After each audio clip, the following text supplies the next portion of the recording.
Like every summer, the Toronto Raptors have some incredibly difficult decisions to make about who makes the roster and who is going to get cut. But in this particular offseason, the Raptors also have to make some decisions about who they're going to keep and perhaps who they are going to trade. Let's get into it.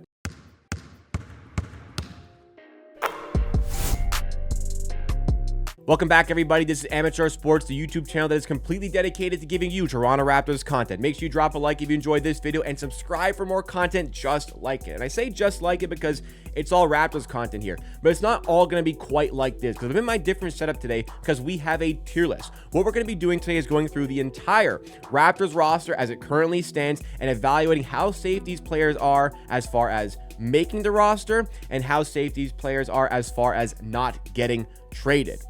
And we're going to be doing it with this tier list here. We have all the players who are locks, which is self-explanatory. The players who are safe, which is also pretty self-explanatory.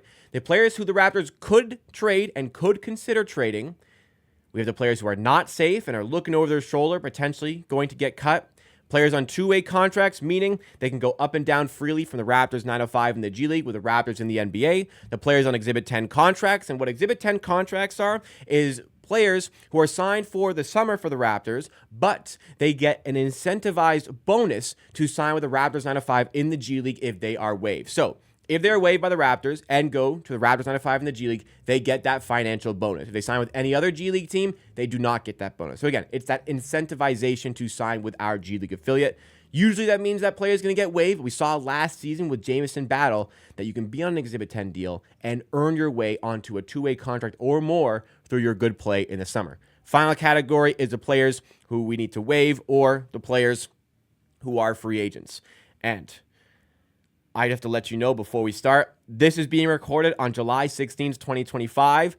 At the time you are watching this, if you're watching this when it just comes out, I am on vacation, and I am currently, right now, doing my best to make sure that there is plenty of content populating the channel while I'm away on vacation, which means I have to do a lot of videos in advance like this one. So if the roster that I go through in this video is inaccurate in any way, slightly inaccurate, if a player has been waived already or another player has been signed, I apologize. I am doing my best and doing what I can to keep the content coming out while I am away on vacation. So please bear with me. Apologies again in advance. Let's not waste any more time. Let's start off with Jamal Shed.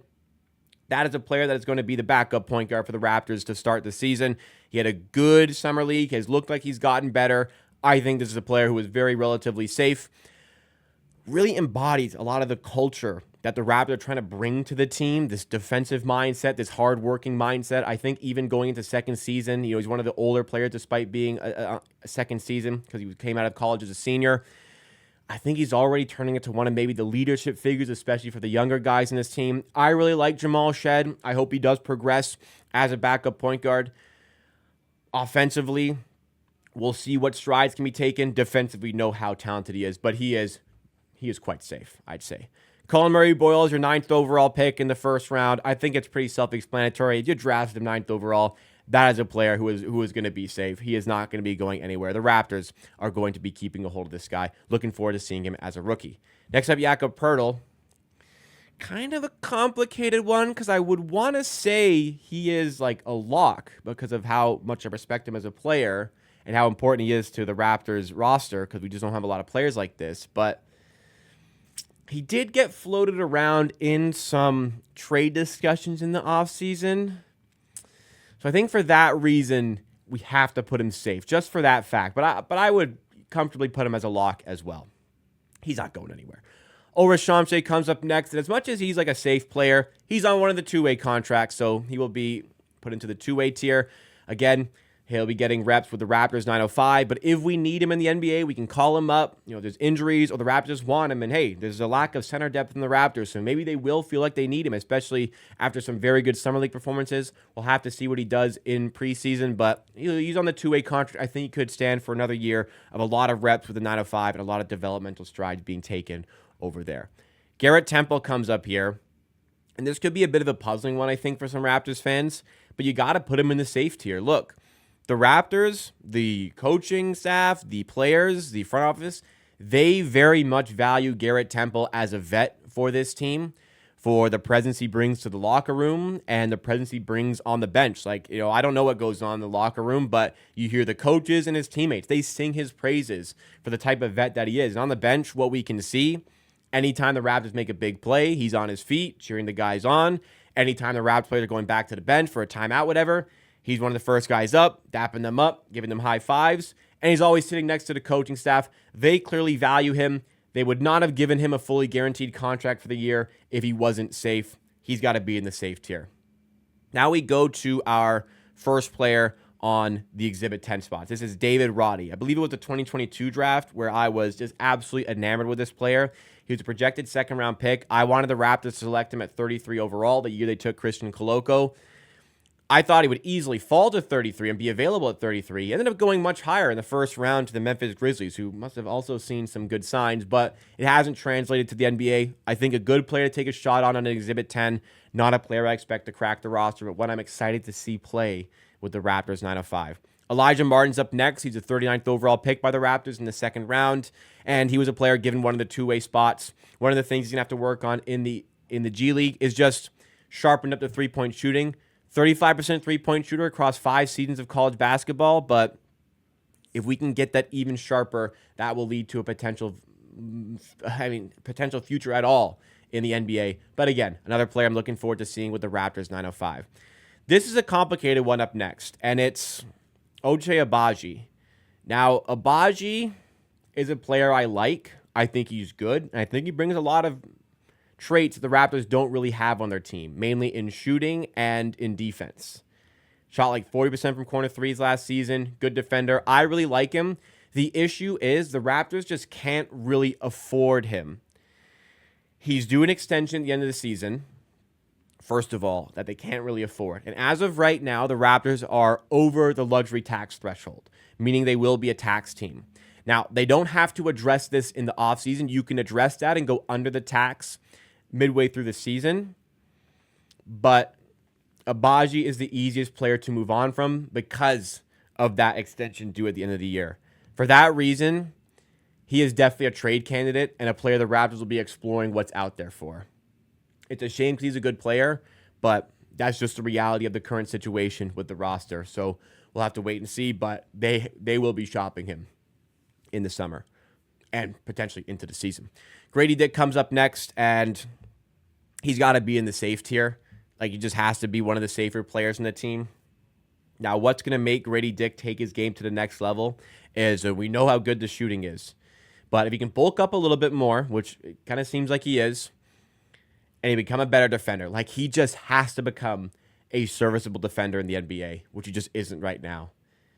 He just has to get to that point. And if he does, he will be a fantastic roster player for this team. Elite role player. But we're just not quite there yet. Still safe, still firmly in rotation, but hopefully some defense is being worked on there. Jamison Battle comes up next, and it wasn't quite a fantastic summer league for Jamison Battle. It was okay, but it was a good season last year with the Raptors. He's a good defender, very good three-point shooter. I'm going to put him in the safe tier. I like Jamison Battle. I think if there was a tier in between safe and not safe, I might put him in that tier. He's not quite unsafe. I think he's decently safe. He's definitely closer to safe than he is unsafe. But I think that if the Raptors found a guy they really liked, he would be one of the first people they look at to potentially waive to make room. But I don't think that's going to happen. I think he will be on the roster to start the season. Sandro Mamukelashvili, recent free agent signing by the Raptors. They wouldn't have signed him as a free agent if he wasn't safe.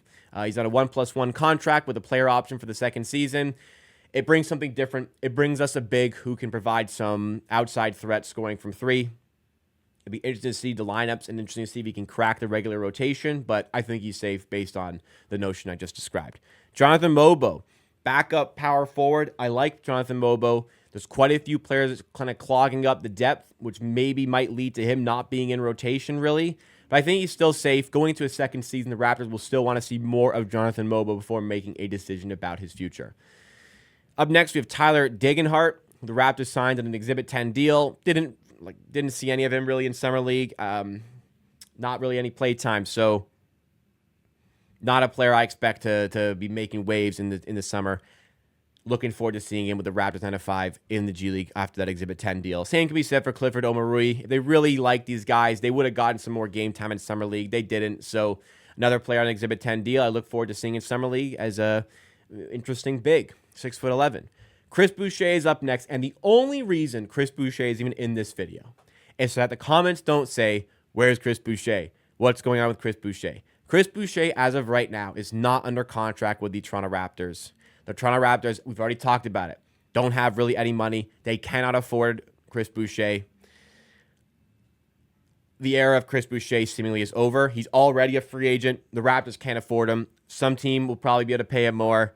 I don't even know the Raptors can pay him anything, so he's a free agent, going to stay that way until another team signs him. But again, I think his time is over, unfortunately, with the Toronto Raptors. So if you want Boucher back, I got bad news. Now you know what's going on. Scotty Barnes comes up next, and I think that's like the biggest lock on the roster. The entire long-term future is being built around Scotty Barnes at the moment. Sure, there could have been some flotation of his name in some superstar trade discussions, but I think ultimately if the Raptors make a superstar trade, the idea is to put that superstar next to Scotty Barnes. Brandon Ingram, not quite the long-term future, but definitely a lock for a player they are building around for the short-term future at the very least. They shelled out a bunch of assets to get him at the trade deadline. They've given him a big extension. He's here to stay for this season. It is a lock, I believe, for the Raptors to build around him for the short-term future, as I mentioned. I think Emmanuel Quickley, who's up next, is relatively safe. I know the contract some people don't like. I think it will look better over time, but there's not a lot of point guard depth in this roster. He is the starting point guard. No real replacements if we lose him. He's got to be really safe here. I think he's going to be a very pivotal piece to the Raptors going into the upcoming season. Sure, there could be some flotation of his name in some trades, again, for those superstar names the Raptors were looking at, big fish hunting and all that. But for Emmanuel Quickley, that's not a guy I think they're going to be shopping really at the moment. The same cannot be said for RJ Barrett. Now, you already know the rumors. We already know this is the case. The Raptors are exploring what's out there, engaging the market for RJ Barrett. I'm not sure. I know you like him. I know a lot of people like RJ Barrett. This is the situation. It's not a fantastic fit for the roster. It just isn't. There isn't a lot of floor spacing here. RJ Barrett doesn't provide the floor spacing the team needs, and he doesn't provide the defense the team needs either. I know we can work on this stuff, but it's a clunky fit with Quickley, Barnes, Ingram, and Pearl in the starting five. I expect there not to be a trade worthy enough of trading away a player of RJ Barrett's abilities, because he is a good player and I do like him. It's just, I am confident the Raptors, I mean, we already know they are going to be seeing what is out there. Again, I believe they won't get a trade good enough to make a trade, an offer good enough to make a trade, but I believe they will be looking for something and seeing what is out there. He is definitely a player as a trade candidate. Up next, Colin Castleton. I watched this guy last season with the Raptors. I wasn't impressed. I watched him in Summer League with the Raptors. I was even less impressed. I was honestly quite astonished how bad he looked at Summer League. A player with his experience in the NBA already, his experience in the G League already, he was getting played off the floor. At least should have been in some games. He was getting way too many minutes. He looked so out of place in a Summer League situation where when you are on a non-guaranteed deal, which he is, which means if the Raptors cut him before the start of the season, he gets nothing. I thought he'd be looking a lot better in Summer League. He wasn't. Pretty easy for me to say this is a guy you waive to make room for others. Now we go to Jacoby Walter. After a great Summer League, a promising first season, he's safe. I'm excited to see what Jacoby Walter can do in year 2 with the Raptors. Very excited for that. Chucky Hepburn up next. I liked him in Summer League. Just hounds people as a defender, showcase some three-point threat in Summer League, but he's on one of the two-way contracts. We'll shove him into the two-way tier. This leaves us with A.J. Lawson. Now, the Raptors are allowed to have 15 standard contracts on their main roster. 15 standard contracts.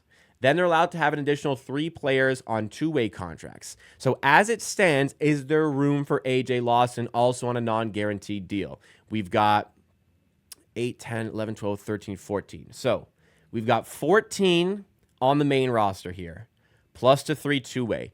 There is a spot for A.J. Lawson to be safe. But the Raptors certainly will have the possibility to decide to save on that money or even look to a different player. AJ Lawson has to be in the not safe tier and the only player that is in that spot, really. And just the reality for AJ Lawson is that he signed that non-guaranteed deal, meaning if he doesn't make the roster, the Raptors don't pay him anything. The Raptors will essentially be looking for a reason not to pay him.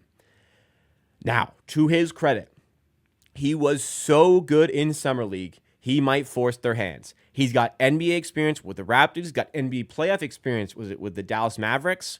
And he looks so good in Summer League that, again, he might be forcing our hand here and force himself onto the roster. There is space for him, but absolutely, he is the last name on the list, and he should be looking over his shoulder. He is not safe, but I think that with the roster spot available and the way he's played, he will get there. In the NBA, you just need guys on your roster who you can trust on the floor. AJ Lawson is potentially the last guy on our list for roster players. I can trust him on the floor. That is a good thing. That might get him over the line and make the roster, but 100%, that is not a player who is fundamentally safe. Agree, disagree with my tier list? Let me know in the comment section down below. Drop a like if you enjoyed, subscribe for more, and keep it locked. More vacation content, but I'll be back soon. No need to worry.